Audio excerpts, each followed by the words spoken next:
Parade గ్రౌండ్లో నేను ఆడబిడ్డలందరూ కోటీశ్వరులు చేస్తా. అబ్బ కొడుక, కోటీశ్వరులు వద్దురా, లక్షాధికారులను చేయి.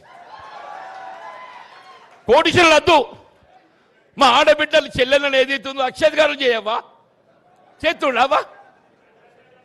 మనకేం చెప్పిండు? 2500 రూపాయలు ఇస్తాడు. ప్రతి ఆడబిడ్డకు 2500 ఇస్తా అని చెప్పినా చెప్పలేదవ్వా? 2500 అంటే 12 మాసాలకు ఎంత అవుతుంది? 30,000 అవుతుంది. 5 సంవత్సరాలకు ఎంత అవుతుంది? 5 × 30,000 1,50,000 రూపాయలు అవుతుంది. మా కోటి అద్దు, నువ్వు చెప్పిన 2500 లెక్క చొప్పులు ఏదైతుందో 5 ఏళ్లకు 1,50,000 ఈరా ఆయన అంటున్నాను. ఇంతకంటే ఏం చెప్పాలి? ఇంతకంటే ఏం చెప్పాలి అంటున్నాను. 4,000 అంటాడు. కేసీఆర్ గారు ఏదైతున్నదో ఉమ్మడి రాష్ట్రంలో 200 రూపాయల పెన్షన్ను 2,000 చేసిండు. కేసీఆర్ గారు ఉమ్మడి రాష్ట్రంలో 200 రూపాయల పెన్షన్ను 2,000 చేసిండు. నువ్వు 2,000 4,000 చేస్తా అంటున్నావు. ఆ 4,000 కాదురా, అసలు 2,000 అర్హత గల వారికి అందరికీ ఇయ్యు. 4,000 తర్వాత మాట్లాడదాం. మా బీడీ కార్మికులను ఆడబిడ్డలను ఇక్కడ వేములవాడ సిరిసిల్ల ప్రాంతంలో అత్యధికంగా ఉంటారు. ప్రొవిడెంట్ ఫండ్ కట్ అవుతున్నా కానీ ఏది ఇస్తుందో ఇవాళ ఇంతవరకు ఏది ఇస్తుందో అదనంగా ఒక్కరికి బీడీ పెన్షన్ ఇవ్వలేదు చెప్పంటున్నాయి. మా వృద్ధులు ఇవాళ ఏదైతే ఒంటరి మహిళలు, ఇవాళ వికలాంగులు, నువ్వు 4,000 పక్కన పడాయి. ఆ 2020 మన 2 జూన్ ఏదైతుందో తెలంగాణ అవతల దినోత్సవం అందరూ సంబరపడ్డాం అన్న. రేవంత్ రెడ్డి ఏదో మాయా చెప్తాడు, ఈ 2 జూన్కి వెళ్ళి ఏదో కొత్త పెన్షన్ ఇస్తాడు అని చెప్పి అందరూ ఆశపడ్డారు సార్. ఊరి ఆ కొత్త పెన్షన్ పక్కన పెట్టు, ఆ అమలే పెన్షన్లకు ఏదైతుందో ఐరిష్ టెస్ట్ కొత్తగా పెట్టిండు. నీ కళ్ళు కనబడుతున్నాయా? నిజమాబద్ధమే? పెట్టలేదా? అరే అంటే ఇది ఏంది ఐరిష్ టెస్ట్? ఎందుకు? ఉన్న పెన్షన్లు రద్దు చేయడానికి, కొత్త పక్కన పెట్టు, ఉన్నాయి రద్దు చేయడానికి. మీరు ఏదైనా తీసుకోండి చెప్పంటారు, ఏదైనా తీసుకోండి. వీళ్ళ తెలంగాణ భవిష్యత్తు ఏదైతుందో యువత ఇవాళ కేటీఆర్ వైపు ఎందుకు చూస్తున్నారే? ఆయన యువకుడు కాబట్టి ఏదైతుందో ఈ తెలంగాణ యువత భవిష్యత్తు తీర్చిదిద్దగలిగేటువంటి ఒక సామర్థ్యం, ఆలోచన కేటీఆర్ గారికి ఉందని చెప్పని వారి నాయకత్వం వాళ్ళు కోరుకుంటున్నాను చెప్పంటున్నాను నేను. యువతకి ఏం కావాలి? చదువు కావాలి, చదువు కావాలి. నిరుద్యోగ యువతకి ఏదైతే ఉపాధి అవకాశాలు కావాలని చెప్పి అంటున్నా. అంటే ఇంటిగ్రేటెడ్ రెసిడెన్షియల్ స్కూల్ పేరు పెట్టిండే దానికి. ఏం పేరే? ఏంటమ్మా ఇంటిగ్రేటెడ్ ఏదో పెట్టిండు, ఇంటిగ్రేటెడ్ రెసిడెన్షియల్ స్కూల్ అని పెట్టిండు. అసలు నీ ఆ ఇంటిగ్రేటెడ్ రెసిడెన్షియల్ స్కూల్ విధి విధానం ఏంటి చెప్పాయా? దాని అడ్మిషన్ ఎట్లా ఉండబోతుంది చెప్పు. దాని అడ్మిషన్ ప్రక్రియ ఎట్లుండో చెప్పాలని చెప్పద్దే? బోధకులు ఎవరు చెప్పాలని చెప్పద్దా? వీళ్ళ కేసీఆర్ గారు ఏదైతే సమాజంలో ఉన్నట్టుగా బలహీన వర్గాలు, దళితులు, మా గిరిజనులు, అల్పసంఖ్యాక వర్గాలకు ఏదైతుందో విద్య ప్రోత్సహింపజేయాలని చెప్పని ప్రత్యేకంగా 1,000 గురుకుల ఆశ్రమ పాఠశాల ఆరంభించిన 1,000 గురుకుల ఆశ్రమ పాఠశాల. నువ్వు ఏ నియోజకవర్గంలో పోవే జ్యోతిబా పూలే గురుకుల ఆశ్రమ పాఠశాల ఉందా లేదా? జ్యోతిబా పూలే గురుకుల ఆశ్రమ పాఠశాల ఉందా లేదా అంటున్నాను. గిరిజన గురుకుల ఆశ్రమ పాఠశాల, SC residential school, minority residential school ప్రతి కాడ పెట్టిండి అని చెప్పంటున్నాను. ఇదంతేంది? ఇలా రేవంత్ రెడ్డి కుట్ర ఏంటంటే ఇవన్నీ కనబడితే కేసీఆర్ కనబడతాడు. ఇవన్నీ కనబడితే ఎవరు కనబడతారు? కేసీఆర్ కనబడతాడు. కేసీఆర్ కనబడకూడదు చేయాలని ఏంటి?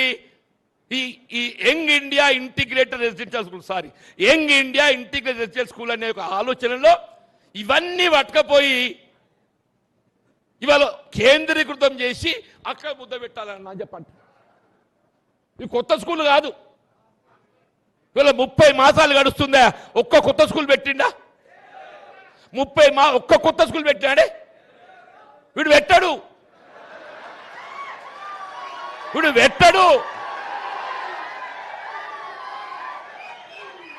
వీడు ఉన్న స్కూల్లో మాయం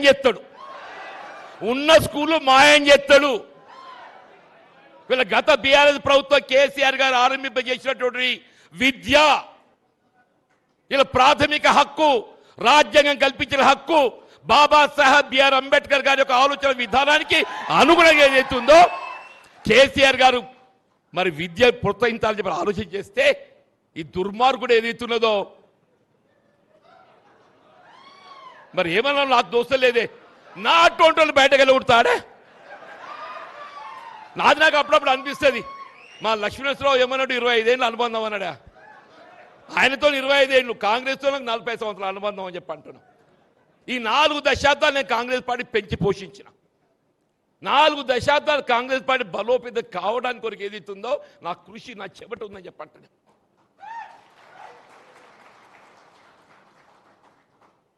వీళ్ళు రాష్ట్రంలో కాంగ్రెస్ గెలవన్నాడు, నేను గెలిచిన. రాష్ట్రంలో టీడీపీ పాలనలో ఏదైతుందో 96, 99లో నేను గెలిచిన. కేసీఆర్ గారి యొక్క నాయకత్వంలో ఆనాడు ఏదైతుందో టీఆర్ఎస్ పార్టీ ఆవిర్భావం, తెలంగాణ రాష్ట్రం ఏర్పాటు ఏదైతుందో వారు ప్రభుత్వం ఏర్పాటు చేస్తే 2014లో నేను గెలిచిన. శాసన మండలి పట్టభద్రులు రాజకీయాలకు అతీతంగా చెప్పంటున్నాను.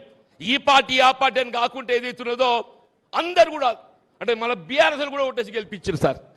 నేను ఇక్కడ ఓపెన్గా చెప్తున్నాను, నేను ఆ దీనం అందరేసి నాకు, ఎందుకంటే చదువుకున్నాడు, విద్యావంతుడు, ప్రజల పక్షం నిలబడి మాట్లాడతాడు, పోరాటం చేస్తాడు, శాసన మండలి కూడా ఉండాలి, ఉంటేనే ఏదైతే గవర్నమెంట్ గైడెన్స్ లాగా ఉంటాడు అని చెప్పిన భావనతో నాకు అవకాశం కల్పించింది.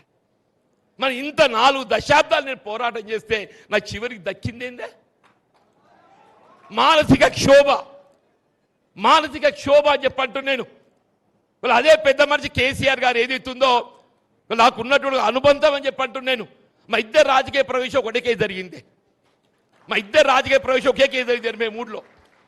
వారు నాపై ఉండే అభిమానంతో ఏదైతుందో నాకు చేయూతలు ఇచ్చిండు, నాకు చేయూతలు ఇచ్చిండు అని చెప్పంటున్నా. నన్ను బీఆర్ఎస్ పార్టీలో చేర్చుకోవడమే కాదు, ప్రధాన కార్యదర్శిగా బాధ్యత అప్పగించి ఇవాళ ఈ తెలంగాణ కంటకుని రేవంత్ రెడ్డి దించడం అనే ఒక బాధ్యతలు ఏదైతుందో నాకు పాత్ర ఇచ్చినది.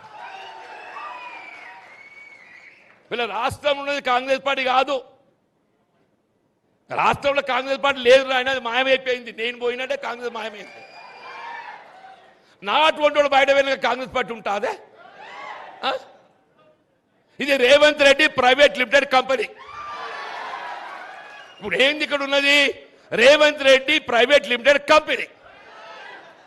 పాపంగా ఆడబిడ్డ మీనాక్షి నటరాజన్ ఏదో నేను ఇంత పార్టీని దీన్ని ఇంత బాగు చేస్తా అని చెప్పి వస్తే ఆమెను కూడా ఏదైతుందో ఇవాళ బలి తీసుకున్నాడు దుర్మార్గుడు రేవంత్ రెడ్డి అమ్మ అంటున్నాను. మరి దయచేసి వీళ్ళందరం కూడా వాళ్ళున్న పరిస్థితులు చూస్తుంటే వీళ్ళ మొన్న సర్వే వచ్చింది, 119లో 84, 86 గెలవబోతున్నాం బీఆర్ఎస్ పార్టీ. అందులో మీ సార్ కూడా ఉన్నాడు లక్ష్మీనరసింహరావు గారు.